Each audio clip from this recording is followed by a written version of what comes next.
Clint, thank you. You know, voter turnout this week was almost the same as the last time Cincinnati had a mayoral race. And new this morning, Not on Your Side's Lisa Smith spoke to one city council member who wants to know what keeps people from going to the polls.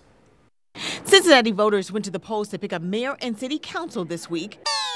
Correction, less than a third of Cincinnati voters went to the polls. City turnout was 28%. When you have 2 out of every 3 people saying we're actually going to sit at home rather than go out and make our voice heard at the polls, clearly something is a little bit broken in that process. Councilmember P.G. Sittenfeld went to Twitter to talk about why most don't vote, saying it's time to think about how to boost voter turnout in city elections. Let's come together and really say this is an issue worthy of our community's attention. This year's 28% turnout was very similar to 2013, when 29% of Cincinnatians went to the polls. Sittenfeld thinks it could be a matter of messaging. Somehow there's so much noise out there that the right signal isn't always cutting through.